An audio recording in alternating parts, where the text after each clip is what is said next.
Sir क्या कहना चाहेंगे सर, जैसे इलेक्शन कमीशन जो है वो जम्मू कश्मीर वारद हुई है? देखिए, इलेक्शन कमीशन से के दौरे का तो हमने बहिष्कार कर दिया हुआ है। मिशन स्टेटहुड और मैं चुनाव आयोग जो कश्मीर का दौरा भी किया और आज जम्मू के दौरे के ऊपर भी है शायद, तो हमने उसका बहिष्कार इसलिए किया है कि पिछले 2 सालों से हम चुनाव आयोग को दिल्ली में फुल बेंच मिलकर के आए थे और ये मांग करके आए थे कि जम्मू कश्मीर में जल्द से जल्द चुनाव करवाए जाएं। लेकिन राजीव कुमार के फुल बेंच ने 2 सालों तक जम्मू कश्मीर के लोगों को बेहद परेशानी में डाल के रखा और यहाँ पे असेंबली के चुनाव नहीं करवाए गए। इसलिए हमने उनका बहिष्कार कर दिया और आज भी हमारी और पिछले 2 सालों से हम ये गुहार लगा रहे हैं और चुनाव आयोग को मालूम है कि हमारे जम्मू कश्मीर की आवाम क्या चाहती है। जम्मू कश्मीर की आवाम ये चाहती है कि पार्लियामेंट के चुनावों के साथ असेंबली के चुनाव भी करवाए जाए।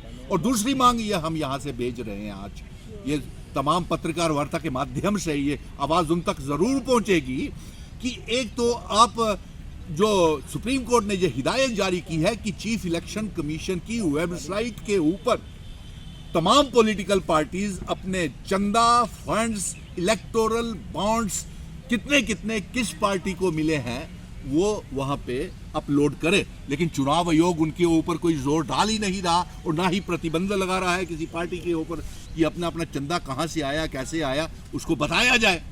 नंबर 3, हम ये उनसे मांग कर रहे हैं सुप्रीम कोर्ट से कि सुप्रीम कोर्ट ने आपको हिदायत दी है इसको इलेक्शन कमीशन को जम्मू कश्मीर में जल्द से जल्द चुनाव करवाए जाए और रियासत का दर्जा हमें वापस किया जाए। ना रियासत का दर्जा भारतीय जनता पार्टी वापस कर रही है, ना चुनाव आयोग चुनाव असेंबली के साथ करवा रहा है, पार्लियामेंट के साथ, तो उनसे मिलकर के फायदा क्या है? अगर सारी बातें उन्होंने भारतीय जनता पार्टी का इलेक्शन डिपार्टमेंट बन के ही करनी है तो हमारे यहाँ पे। और दूसरी बात तो ये है, सबसे बड़ी बेइज्जती की बात पॉलिटिकल पार्टीज के लिए, जम्मू के संगठनों के लिए ये है कि पिक एंड चूज करके किसी को चुनाव आयोग मिल रहा है। मैं आपको बता दूं, और पिछले 2 सालों से हम गुहार लगा रहे हैं, चुनाव आयोग से मिल के आए हैं, दिल्ली में मिल के आए हैं, तमाम मुल्क के मेंबर पार्लियामेंट से और तमाम पॉलिटिकल पार्टी से मिल के आए हैं, उनकी रायनामे बना करके आए हैं। आज जम्मू कश्मीर की तमाम पॉलिटिकल पार्टीज हमारे विजन डॉक्यूमेंट के ऊपर चल रही हैं कि पहले रियासत का दर्जा दिया जाए, पार्लियामेंट के चुनावों के साथ असेंबली के चुनाव करवाए जाए। लेकिन चुनाव आयोग के कान के ऊपर जूं तक नहीं रेंग रही है और इसलिए हमने इसका बहिष्कार कर दिया है, बाइकाट कर दिया, हम नहीं मिलेंगे। अब पत्रकार मित्र मुझसे ये पूछ रहे थे कि CAA को लेकर के, सिटीजन अमेंडमेंट एक्ट को लेकर के हमारा क्या स्टैंड है, तो हम ये कहेंगे कि सिटीजन अमेंडमेंट एक्ट का यहाँ तक ताल्लुक है, हम तो इस शक्ल में चाहते हैं भारत को देखना। कहते हैं कि प्रताड़ित हो गए थे, बांग्लादेश में चले गए, पाकिस्तान में चले गए। उस आज़ादी की जंग में तमाम मजहबों के लोग इकट्ठे थे और उन्होंने इकट्ठे ये आज़ादी की जंग लड़ी थी। उसमें हिंदू भी थे, मुस्लिम भी थे, सिख भी थे, पारसी भी थे, तमाम मजहबों के लोगों ने शहादतें दी और उस समय सारे प्रताड़ित हुए और अपने भारत का बंटवारा हो गया और भारतीय जनता पार्टी ने भारत की आज़ादी में कोई योगदान नहीं है इनका।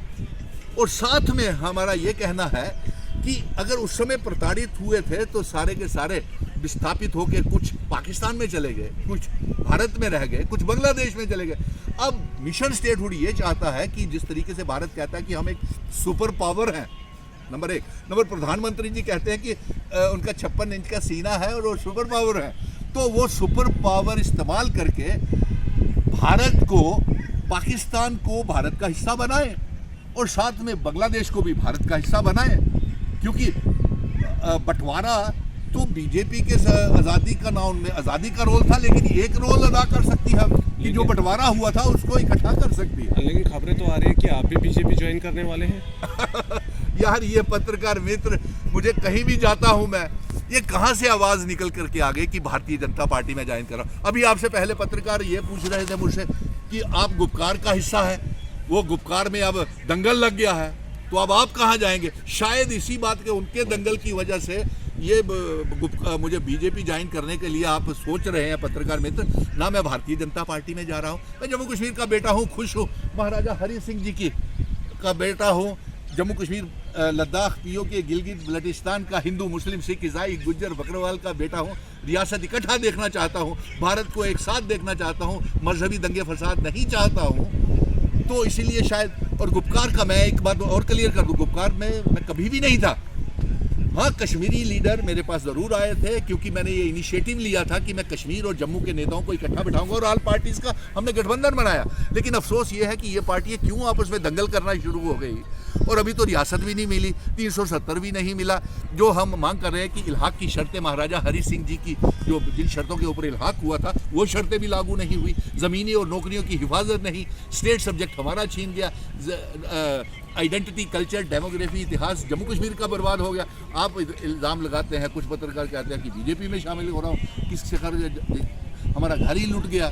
हाँ, सबसे बड़ा दुख मुझे है कि मेरी मेहनत जितनी भी थी, ये कश्मीरी लीडर जितने भी आपस में लड़ रहे हैं ना, दंगल जिनके भी चल रहे हैं, गुलाम नबी आज़ाद, अल्ताफ़ बुखारी, महबूबा मुफ्ती, डॉक्टर फारूक अब्दुल्ला, उमर अब्दुल्ला, अरे साहब हमने तो इकट्ठे होकर के ऑल पार्टीज मीटिंग में सारा ये 50 लाख वोटरों को अभी रुख हमने मोड़ दिया था जो यहाँ पे आने थे, बुलडोज़र के रुख मोड़ दिए। रियासत के दर्जे की जंग हमने शुरू की थी, 370 की जंग शुरू की थी, वो अभी कोई भी मुद्दा मौका पूरा नहीं हुआ, लेकिन सुनील डिम्पल 100 सालों तक ये जंग लड़ेगा, ईमानदारी के साथ, रिस्पॉन्सिबिलिटी के साथ और जिम्मेवारी के साथ। जम्मू कश्मीर का बेटा होने के नाते मैं ये जंग जारी रखूँगा।